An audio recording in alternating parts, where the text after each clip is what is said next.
Good evening, ladies and gentlemen.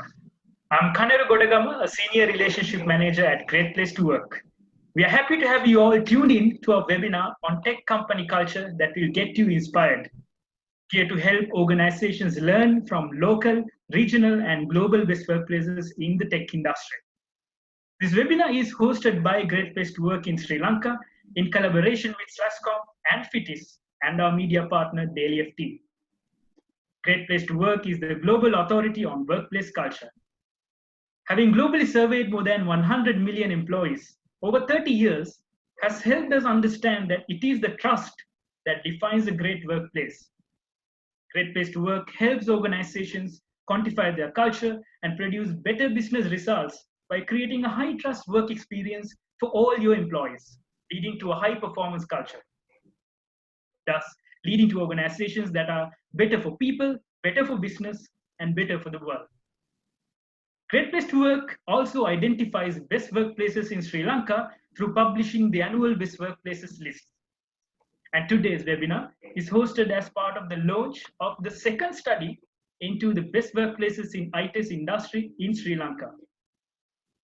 Now, before we move on with our main event for the day, the panel discussion, let me first introduce some of the very interesting study insights we've gathered from both Great Place to Work Global and Sri Lankan data.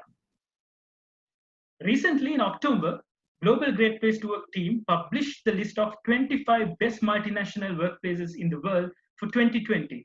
And it's quite interesting to see that 8 of the 25 best workplaces in the world are in fact IT organizations. Now let's take a quick look at the insights of some of those best IT workplaces revealed during the award ceremony held on the 13th of October this year. So first up, we have SAP at number 12. German-based enterprise application software organization, 89% of SAP employees say it is a great place to work. They have a whopping 13 countries that made national lists around the globe. So what makes SAP great? 91% of employees say I am given the resources and equipment to do my job, leading all other companies on this list by 4 points. 93% of employees say I'm proud to tell others that I work here. Strong sense of pride. And everyone has an opportunity to get special recognition, beating out the group by 3 points. So cheers to an organization that continues to deliver on its purpose of helping the world run better and improving people's lives. Coming in at number 4 on this list is Salesforce. Let's take a look at what makes Salesforce a great place to work. In the United States, remarkable company, 93% of the employees at Salesforce say it's a great workplace. They're on our best workplaces list in 12 countries, and let's explore why. 95% of the employees at Salesforce say, I feel good about the way we contribute to the community. This is this notion of being better for business, better for people, and better for the world. 96% of the employees say, I am proud to tell others that I work here. Innovation is a bunch of great ideas. If you don't have people who are willing to give extra effort, you can't execute on those ideas. As a leader, you've got to feel great when 94% of your people say they're willing to give extra effort. Employees also say we're given the resources and the training and the development that we need, which is the ultimate show of respect. We know you're great, and we're going to give you everything you need to make sure you're able to do great work that you feel great about. So we've got a remarkable company at the number 4 spot. The whole world knows all about them. Proud to have Salesforce at the number 4 spot on the 2020 World's Best Workplace. And finally, to announce the winner of the best multinational workplace in the world for 2020, let's hear it from the global CEO of Great Place to Work, Michael Bush. For the second year in a row, the number 1 spot goes to Cisco. Congratulations to Cisconians all around the world. In 21 countries, Cisco is at the top of our list. This is truly remarkable performance. And how do you get to the top? All the things I've been talking about today, all the remarkable companies I've been talking about, they have the highest scores. So when you think about things like, do I get to take time off when I need it? Just think about 2020 and knowing that the answer to that is 97% of the people feel like the answer is yes. And all the remarkable characteristics I pointed out, There's one company that's at the very top. That company is Cisco. And they do this in more than 150 countries where they operate. They have fairness across 150 companies where they operate, a high sense of equity, people getting the training and development that they need, and people feeling like their leaders are ethical in the decisions that they make. This is how you create a great culture all around the world with all the different languages that we speak, all the social norms. It takes great leadership from the top that moves all the way through the company to that frontline supervisor. This is a remarkable display, 2 years in a row. So I'd like to congratulate Chuck Robbins, the CEO of Cisco. He'd like to share a few words with you. I am thrilled that Cisco is being recognized again as the #1 best place to work in the world for 2020 by Great Place to Work. This means a great deal to me, as one of the proudest moments in my entire career at Cisco was being recognized as #1 in 2019. And I'm even more proud of our teams for being recognized for the second year in a row. This has been such an incredibly difficult year for the world and for our teams at Cisco, dealing with a global pandemic, geopolitical issues, social injustice, and systemic racism, among many other factors. I remain in awe and inspired by our employees and their ability to rise up, deliver results, and live Cisco's culture every day. It's a true testament to the success we've seen in our business, but also our greater purpose, how our people feel about working at Cisco, and the impact we're making in our communities around the world. This isn't just a moment in time that we celebrate, which we certainly will. It is much more than that. At Cisco, we're committed to powering an inclusive future for all. And this aligns closely to Great Place to Work's For All leadership, so that everyone can create, stay connected, and contribute their best. It is so important to have frequent, open, transparent communication with your teams. And at Cisco, we've been having weekly check-ins with employees and our executive leadership team, bringing in doctors, mental health experts, guest speakers, and musicians to stay connected, motivated, and inspired during these tough times.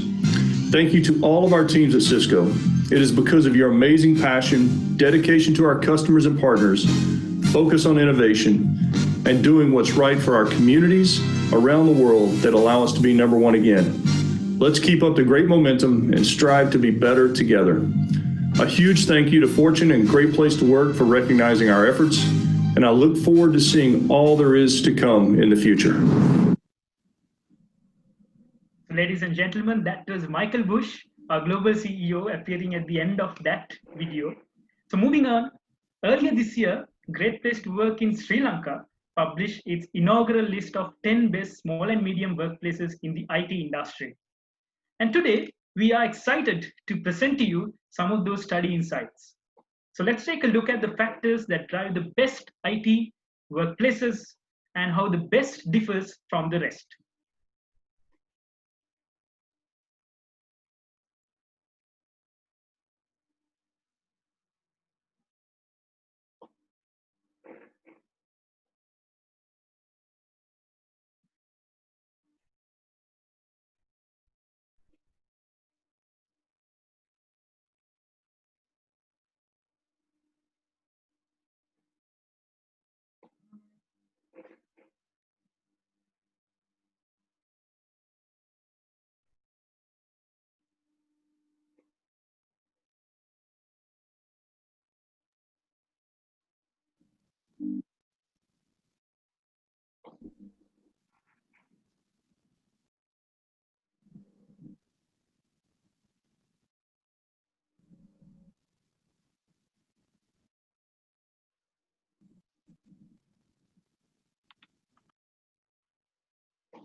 So ladies and gentlemen, we are about to present to you the study insights from the best 10 small and medium scale IT workplaces. Yes, let's take a look.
So now it's time to move on to the most awaited session of the event, the panel discussion featuring two of the best workplaces.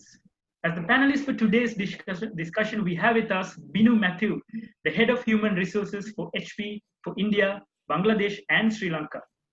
HP, the global tech giant, with the aim of consistently providing the highest quality and value experience, is amongst the 25 best multinational workplaces in Asia for 2020.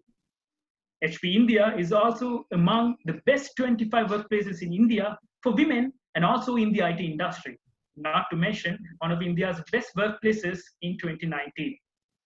Representing HP, Binu has nearly 20 years of experience in human resources, and she has been instrumental in providing strategic advisory support to world-class organizations in various aspects of HR.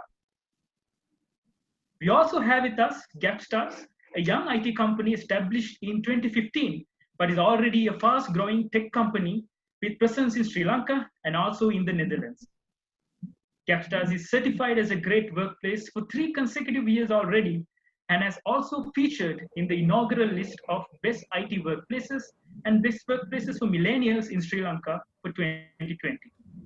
And today, Gapstars will be represented by Hugo Hemon, its co-founder and CEO. Hugo has co-created and developed a model to help fast-growing tech companies with high-performance, agile, and offshore development teams.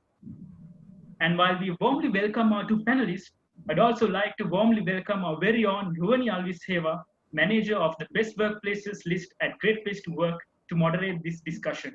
So Ruwani, over to you. Thank you very much, Kanaru. In a time when technology has become the lifeblood of the global economy, it seems fitting to learn from the best workplaces in the tech industry to build and sustain a culture that will help our organizations be more resilient through the times of global change. Happy to see you here with us, Binu and Hugo. We have Binu joining us from India, and I believe Hugo is joining us all the way from Amsterdam as well. So to cut straight to the chase, Binu, I'm going to direct the first question to you. These set of questions are some of the things that I and the Great Place to Work team, and I believe the audience would love to hear about your organizations. And those of you who are listening in, if you have any additional questions, feel free to chat them in the chat box, or you click on the Q&A section in the webinar and you can submit your questions, and we will answer your questions at the end of this panel discussion. So Binu, tell us, what makes HP a great workplace? What is it that differentiates HP as a great workplace in the tech industry? Firstly, thank you so much, Kaneru, for that warm introduction. It's very kind of you. And Ruwani, I think it's a very interesting question that we're starting with. Yes, so it's very exciting for me to be here. And I think, what really differentiates HP and makes it a great place to work, I think, is really the HP culture. We call it the HP way, and it started with Bill and Dave, our founders. And I think we're very unique because of the choices we made, the portfolio we built, the character that defines us. And I think there's a lot to do with also the kind of engagement we do with our employees. So I'll be talking a little more maybe in the next few questions, like in terms of, if there's any more questions on that. But really, I think I would say it as the HP culture. Right, sounds good. So we have Hugo with us. My next question will be to you, Hugo. And it's going to be great to hear from you, Hugo, especially from a CEO perspective. What is your personal approach to making a great workplace? Yeah, thanks for the question, Ruwani. And thanks, Kaneru, also for the warm introduction. Happy to be here as well. I think maybe not all the attendees will know Gapstars as good as they know HP. But maybe some in the audience will know that Gapstars has 2 offices, one in the Netherlands and one in Sri Lanka. And this is, of course, these 2 countries are basically on the opposite sides of the world. So I think that for me, building a really strong workplace, a great workplace, basically comes down to 2 things. I think what we've really focused on since day one is building a really strong connection between these 2 countries. right? So from our side, it's super important that people really understand each other's culture. And in order to do that, before COVID, for example, we had a very intensive travel program between Sri Lanka and the Netherlands. Every month we had a lot of people flying back and forth, and this really helped us to build a strong bridge and enable us to have deep understanding of each other's culture, both Dutch people from Sri Lanka as well as Sri Lankans from the Netherlands. So I think that was really one way to set it up. And I think that the second thing is that we really believe in establishing a sense of purpose for everyone. So basically, we've been working really hard on all the levels of the organization to engage people on how they make a difference, especially also now during COVID times. For example, we really want to constantly stress like, hey, why are you doing what you do? What is the impact that you're making for the company that you are working for, and the software that you're building, right? What is the end consumer getting out of it? In order to do that, for example, I always personally welcome each new employee, explain them why we found GapStars, what we want to do with the company, where it has to go. And basically in order to create that sense of purpose and to also keep that everywhere in the organization. So that's what I think I want to mention here. Great. So two great points I see there, especially that connection between the two officers. We see that a lot in Sri Lankan organizations, especially when they're run by non-Sri Lankans as well. That connection becomes very important, and that culture shock versus what you're learning about in Sri Lanka versus culture shock learning about what is in the Europe and the different methods of working together. And the second point, I can't agree with you more. Definitely giving people a purpose behind what they're doing makes all the difference.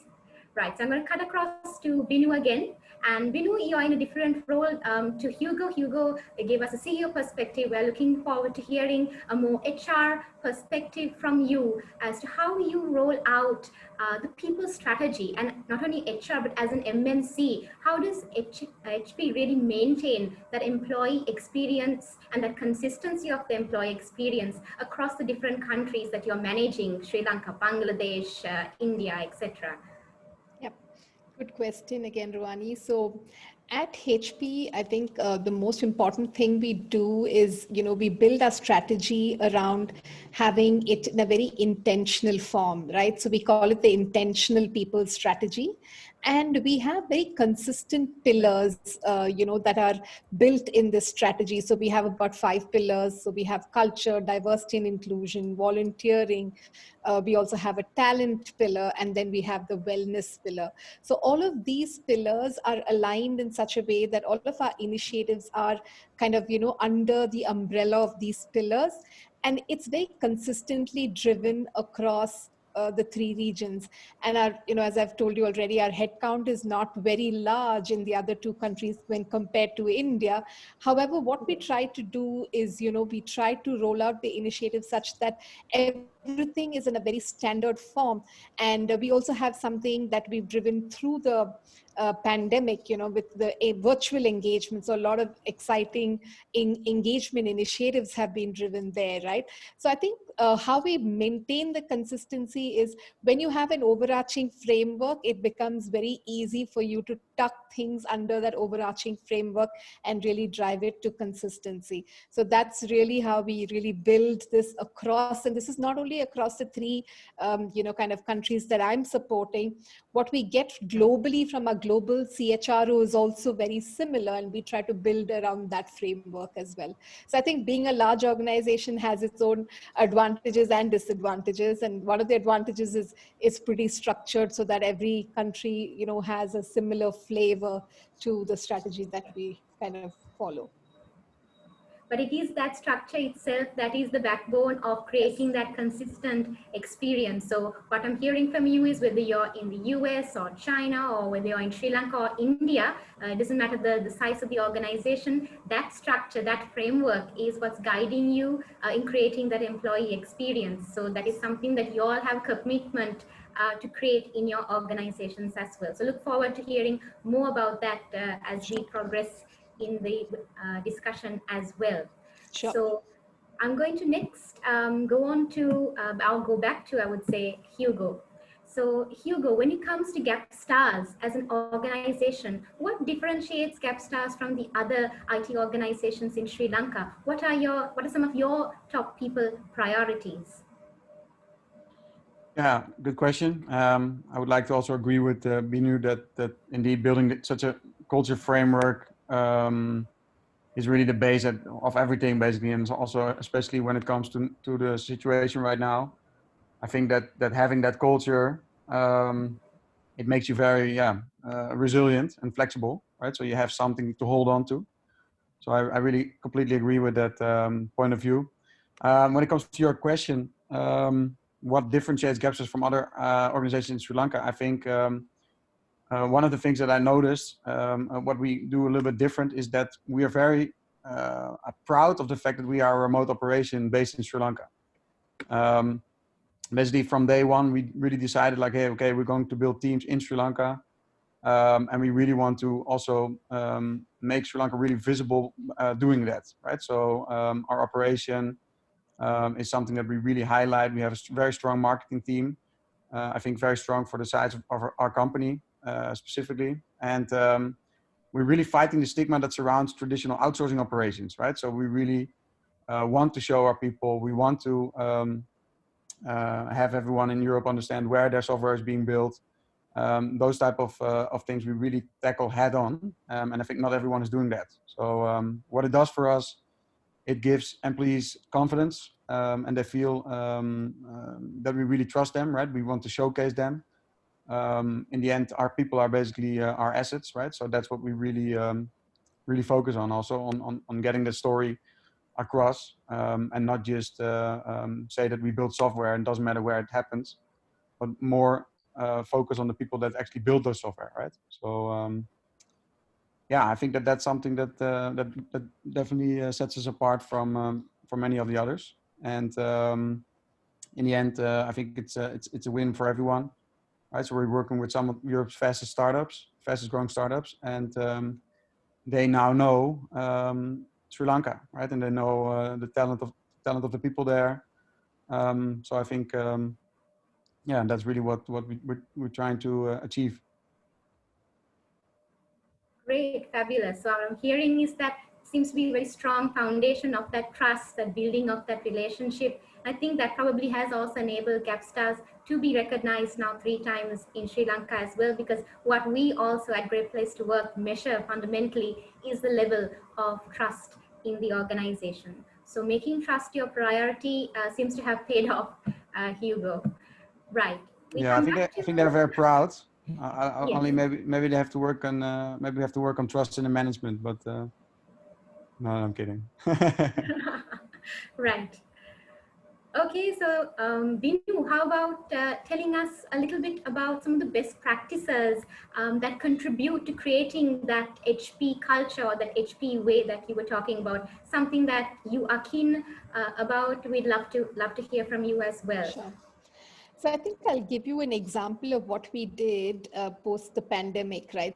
So firstly, moving all of our 10,000 employees in India, Sri Lanka, and Bangladesh to actually work from home over like 14 days was a huge task, right? Because we have contact centers, we have 24/7 operations, we have sales teams, we have finance teams. So it was not an easy task. But once we did it, I think the next agenda was really, how do we keep all of these employees engaged, right? And so our CEO, Tracy Keogh, started something called the HP Spirit Calendar. And what we had is like, we have themed days. So like motivational Mondays, training Tuesdays, wellness Wednesdays, thoughtful Thursdays, and fun Fridays, right? So we use these overarching, again, theme days and try to build all of our initiatives around these themes. So if we had to do a wellness initiative, like maybe virtual yoga or something like that, we would kind of plan it on a wellness Wednesday, right? And that really helped because, you know, different countries across the globe were following the HP Spirit Calendar. And we also had a lot of initiatives globally that were kind of rolled out on different time zones so that we could really leverage from that. So I thought that was an absolute best practice, and our employees have loved it and given us like some really good feedback with regard to this practice. That's amazing. So you have set up the whole week. There's engagement activities.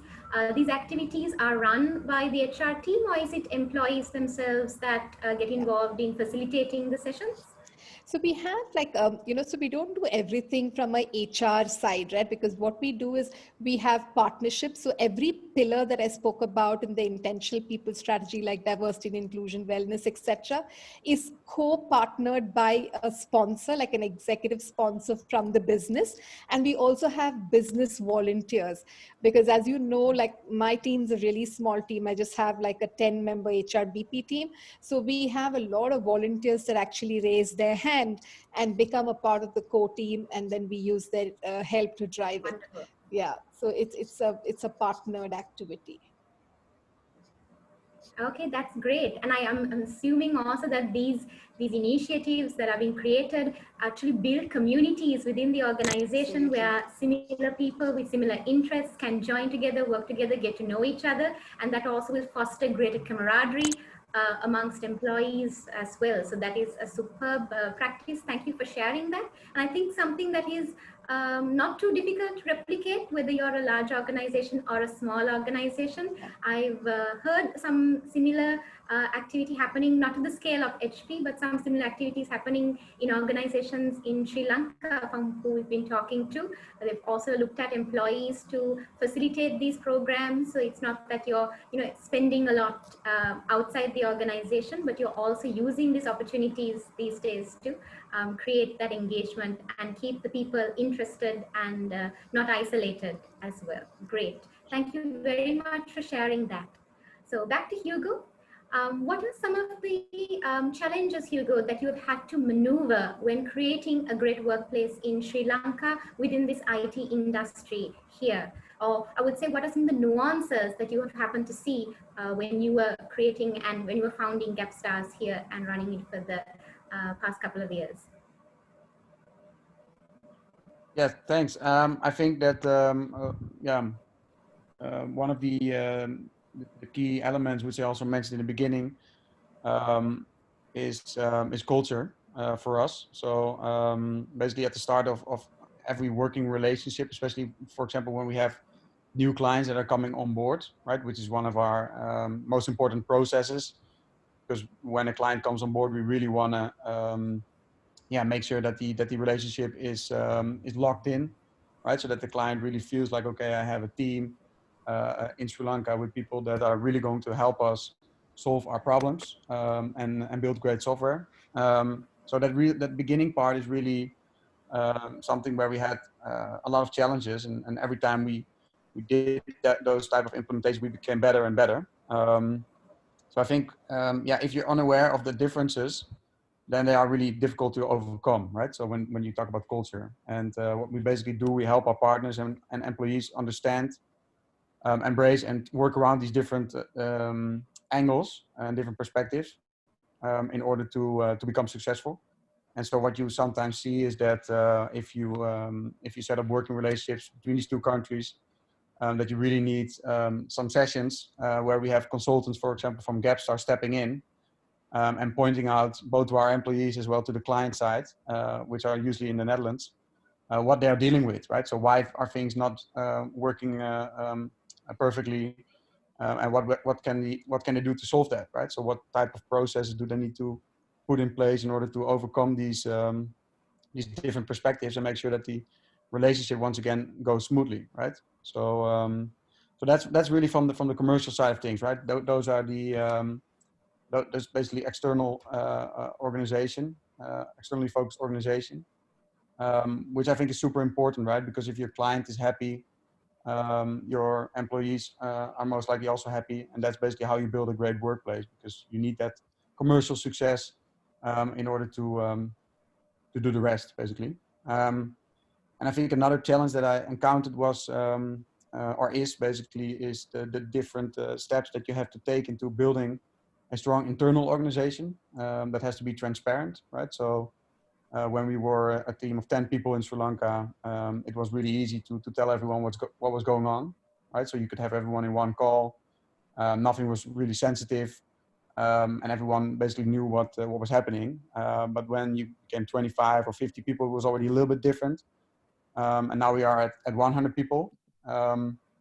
So it changes the organization, and at the same time, you still want to basically give every employee and everyone that is involved the same information to make sure that they don't feel left out, right? So and that you are transparent as management, and that you also provide a safe working environment where people feel like, hey, the management cares about me, and the management is directing me into the right direction, and they have a plan for the future, right? So these type of things, I found it quite challenging, and we put a lot of work in order to make that that structure stand, and especially during COVID, of course, we got a lot of pressure also to do it right. So I think that worked. So I think that's also very different from HP, most likely, is where all the processes and frameworks are most likely already maybe not all in place, but at least there's a good baseline, while we still have to develop a lot of these things from the ground up. So but it's a fun thing to do. Definitely, the journey has definitely made it worth it, probably. So I'm hearing about the fact, I really like the idea of you saying sharing perspectives, because Sri Lanka is one kind of culture. In the Netherlands, the EU will come with a completely sometimes opposing culture. So really allowing people to share their perspectives and really understand each other. I think you hit the nail there. That's the fundamental behind overcoming certain challenges that you would have through certain blending of certain cultures as well.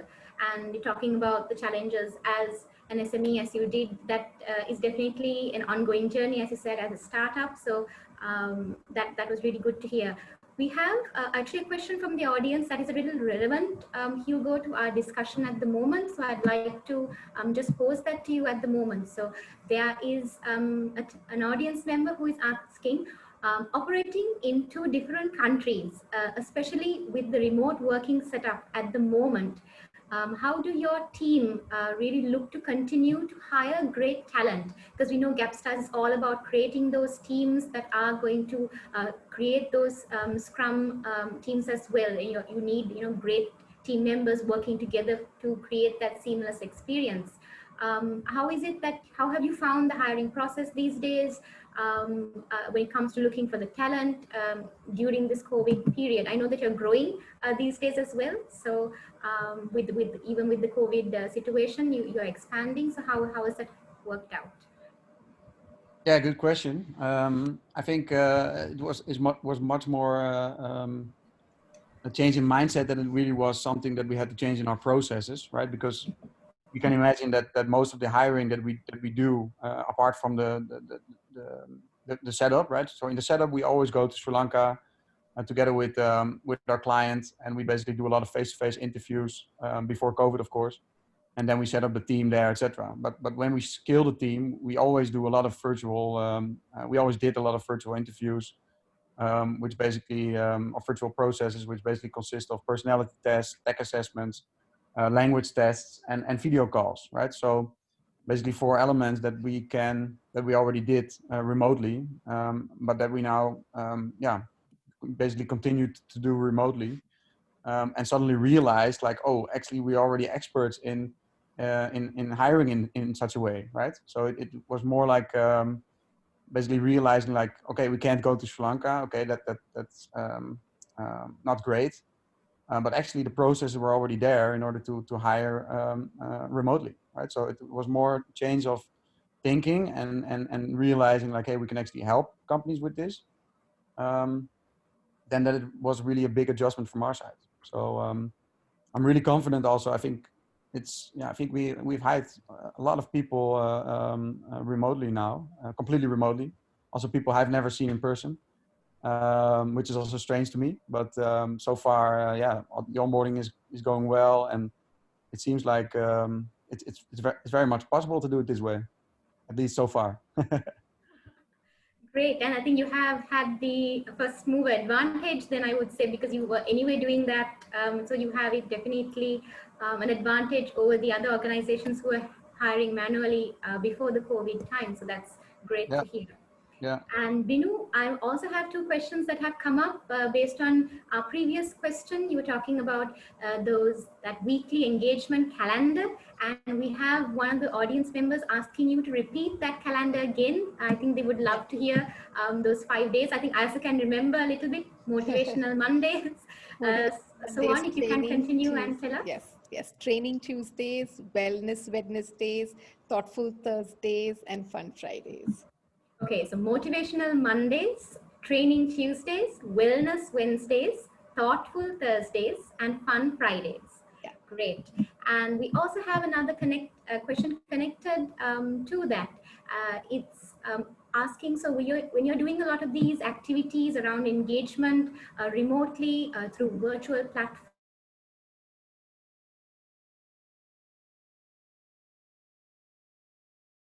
and also to use this for engagement sessions, they're asking whether this can result in a sort of a burnout of too many online engagements. What do you have to say to a comment like that? Again, very good comment, but I would say that we've thought through that simply because we have our engagement activities kind of calendarized. So we're not like feeding people within too much, kind of engagement as well, right?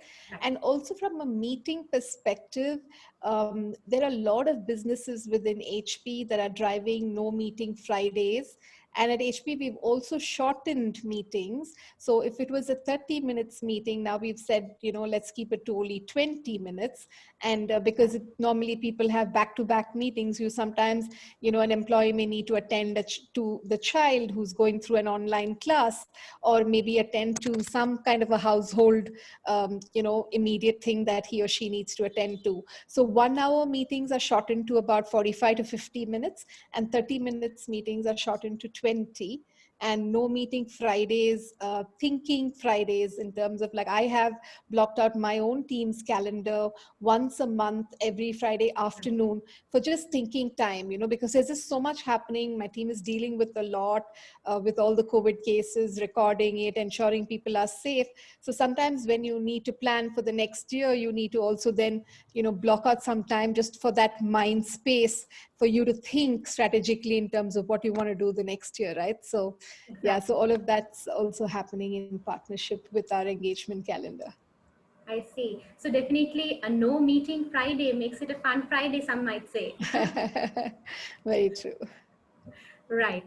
So we'll move on to the next question, Binu. So how has your association or HP's association with Great Place to Work helped your business and help your business really achieve those strategic goals that you are looking to? Again, I think it's a very interesting question. So if you walk into most of our offices in India, as soon as you enter the door, it says you're entering a great place to work. From that moment onwards, the branding that, the Great Place to Work team has given us, we've, I think, leveraged it very well. So creating that visibility, that simply means that, we have talked about it, out and loud that, this is a great place to work. So the ability to attract good talent, to retain talent, and also these kind of awards, especially the Great Place to Work, is a very coveted award that really instills a lot of pride in our employees. Like there are a lot of employees who come and ask me like, okay, our ranking was this last year. Are we going to get a higher ranking this year? I mean, are you doing something about it? What? So everyone's excited and we're all in it together. And I think there's a lot of excitement where people, when we send out the congratulations, we were in the top 50, now we're in the top 25, the best places for women. So each of these awards mean a lot to us. And we have kind of leveraged it to our strategy and our benefit. And it also has also helped in our employee satisfaction survey scores also going much higher. Right. That's great to hear. So you're really utilizing the branding and the pride creating or the pride created around that kind of an award. I'm hearing a great point from you that you're actually sharing that win with everybody. So all in it together, you're sharing that as well. So it's not something that's confined to just the marketing team or the HR team, but everybody is proud to own that label as a great place to work, and that's a great way to build that. Those is, I think, some might categorize these as certain external benefits that you have gained.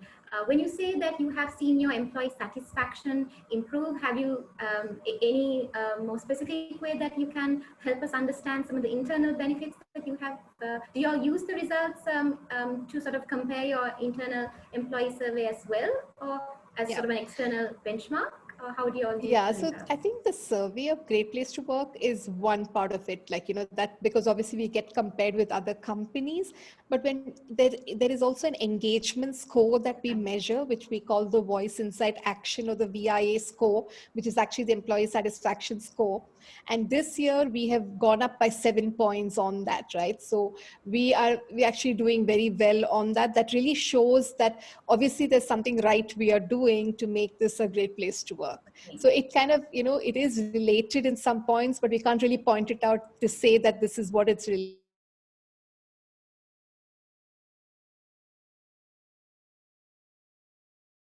Yes, and as you said, it's a yardstick I'm hearing to really measure progress. So from last year to this year, 7 points, that's not easy feat, and to stay. It also, I guess, it gives you motivation to keep working, keep innovating, keep creating a better employee experience, to keep people satisfied and engaged as well. So thank you very much. That was interesting to hear as well.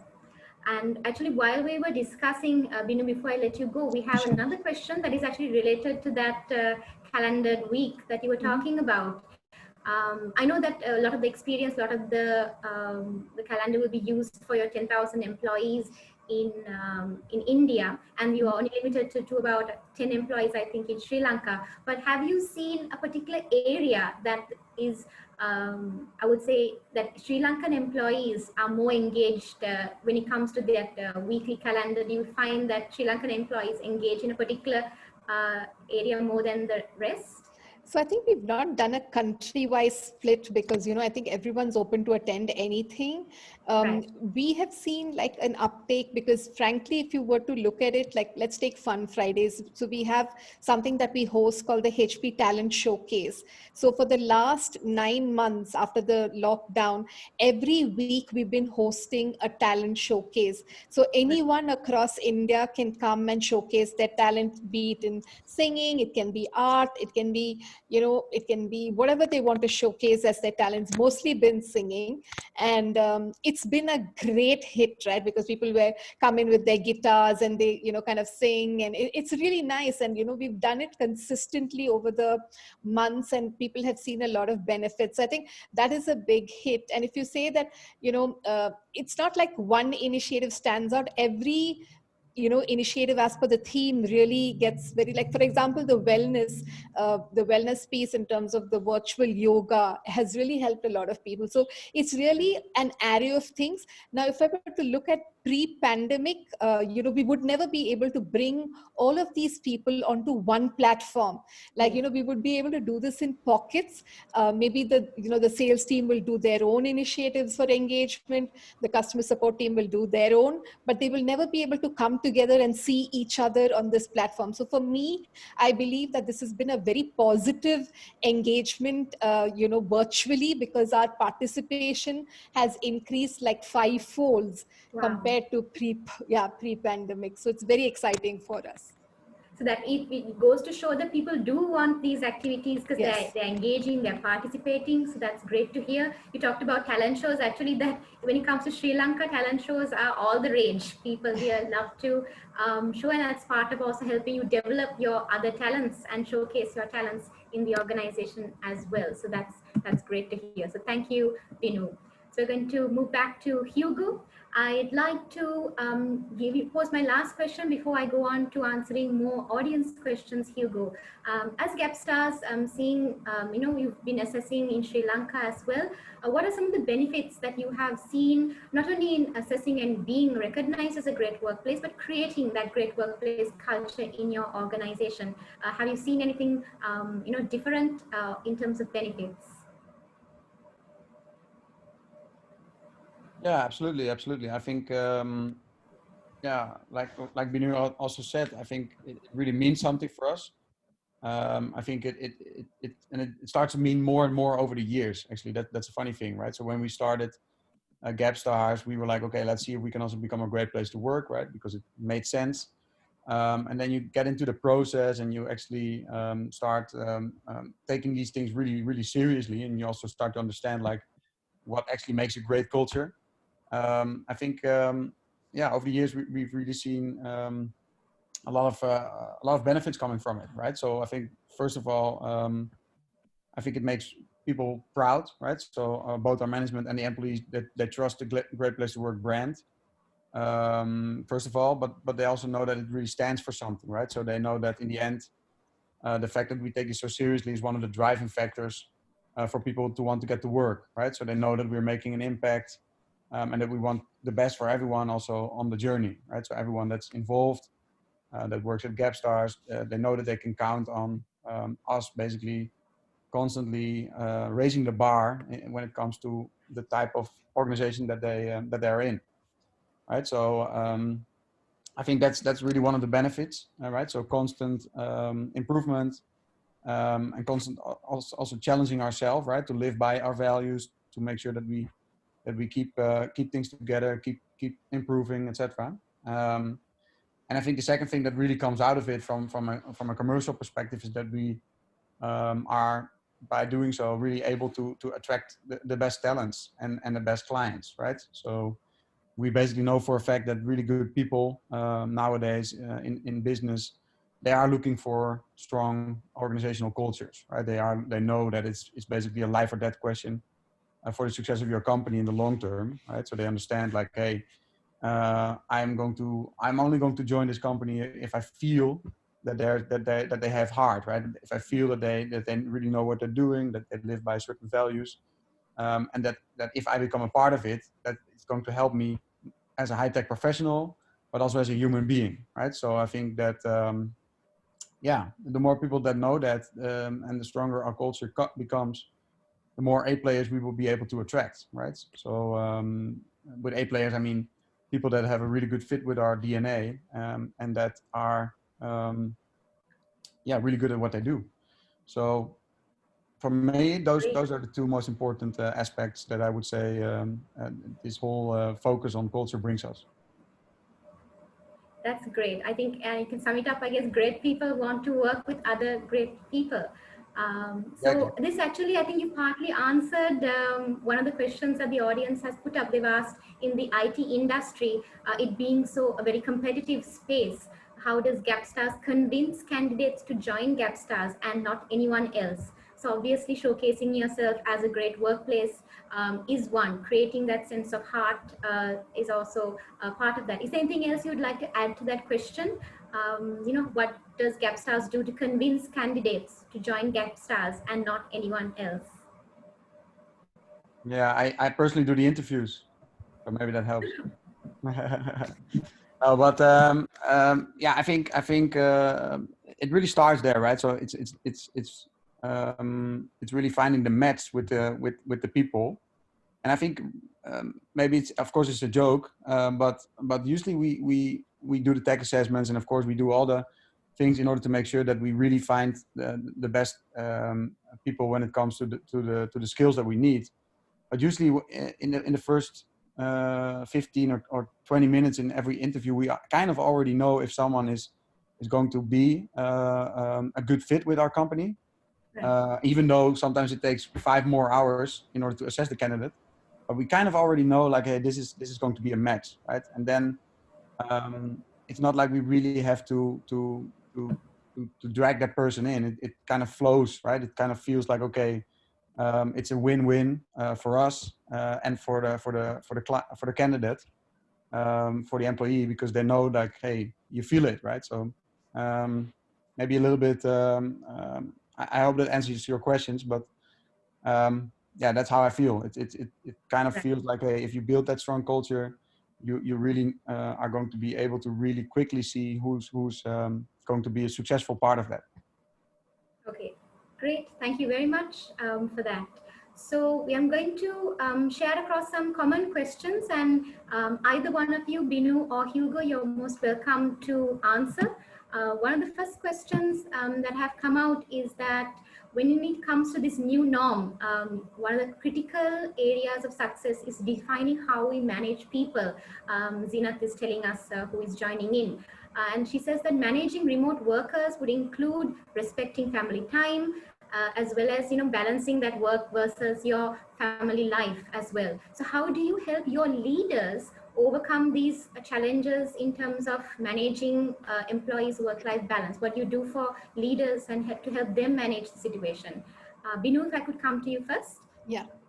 Yeah, I'm happy to answer that, because this is something that we have as a question all the time, right? In terms of how do we balance. And also I saw another question saying, what do we do for Motivational Mondays?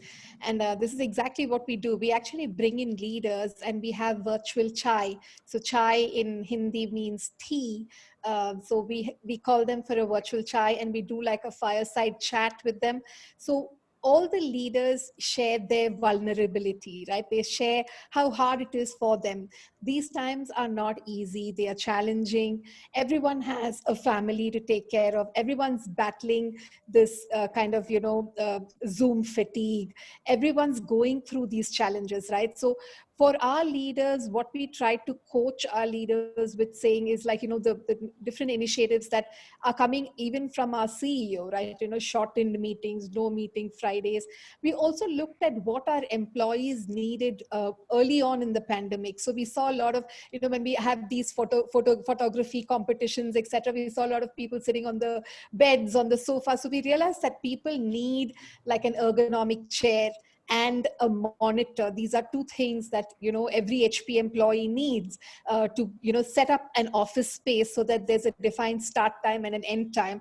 And we actually made a policy, and we gave out employees could claim a certain amount across the globe where they could buy like a monitor and an ergonomic chair, so that you're sitting at a place and that you've started your day. And we also encourage leaders to talk about closing or ending a day at some point in time. Like you have to say that if you were to leave office, if it was 5 p.m., then maybe you need to like switch off your laptop at 5 p.m. Maybe you have a call later in the day, like all of us have multiple calls, because I have my manager sitting in the US, I have regional calls, but at least draw a conclusion to the day, take a break, and then maybe come back after some time. So these are some of the initiatives that we have been coaching our leaders to follow and to like encourage their teams to follow as well. Right. And I think when leaders and employees see this is advocated top down, then they know that they have that space to allow, they're not going to micromanage, and it's all about measuring it based on your person's performance and their output rather than how many hours you're putting into the job. And that actually brings me to the next question, where people have asked, how do you use your performance management system to influence your culture? That's a bit of a difficult one. But do you all measure your leaders on certain values or on certain people management skills in terms of how they would then create that experience of culture with their teams and employees? Should I take that one, or Hugo, do you want to go? If it is possible, Binu, yeah, I can take it. Or even if Hugo would like to jump in. Okay, so maybe I'll start and then hand it over to Hugo if he has anything to add.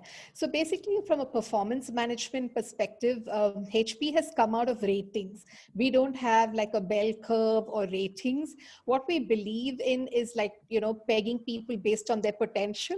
And we believe in the concept of growth mindset. So growth mindset is really setting targets for oneself and really trying to achieve or, overachieve based on the targets for yourself. So imagine you're running a race, and if you finished a race in say 7 minutes, the next time you want to finish it in 6 minutes 30 seconds, right? So that's really competing with yourself, and that's what we encourage at HP. Now when it comes to managers and measuring them on certain goals, I think we don't need to, right? Because the culture of HP really engraves, like it really imbibes people in such a way that we, even before the pandemic, we had flexibility. We are not the kind of culture where you have to swipe in at a certain time and swipe out at a certain time. We're the more flexible culture. You can finish your work no matter how many hours you take, right? And it's not like someone's going to breathe down your neck. So I think that culture really kind of adds on. So there's no measure as such for managers to say if this behavior is being practiced, etc. Right. And Hugo, is there anything you'd like to add to that question? Or I think Binu has covered it. Yeah, I think she has covered us in some way. I think for us, what we try to do when we look at performance management and culture is basically 90% of the performance of people is being assessed by the leads, the clients, and they basically look at, hey, what is the daily performance? Do they excel, right? So do they deliver more, go the extra mile?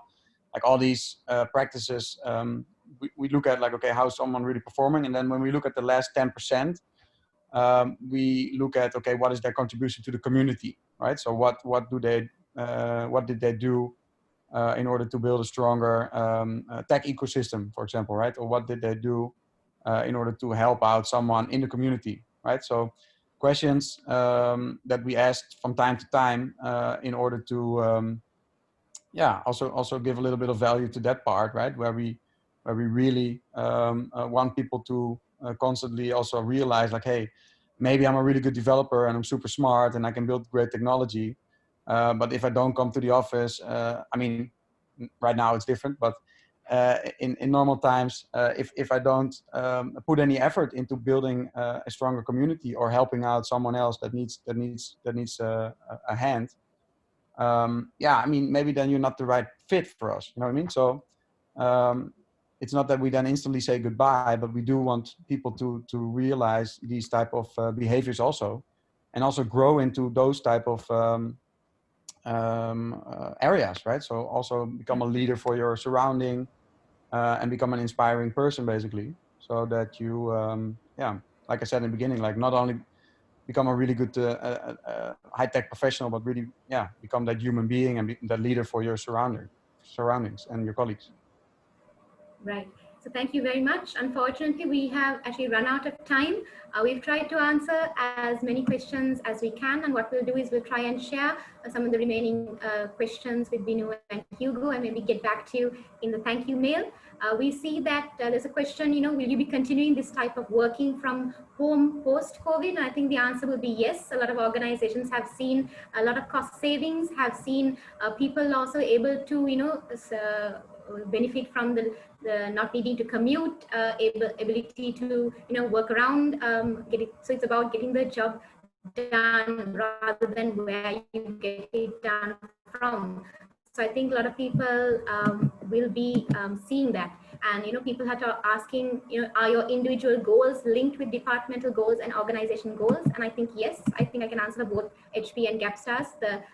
You definitely want your individual performance goals linked up to team goals, and at the end organization goals. Sometimes your individual aspirations might change from the organization's aspirations, of course. And we've talked about different challenges that they faced during the COVID. I think we find Hugo already covered that as well. So thank you so much for your questions. We'll look to posing some of these to Binu and Hugo, and we will, I'll just hand it back over to Kaneru just to wrap up the session as well.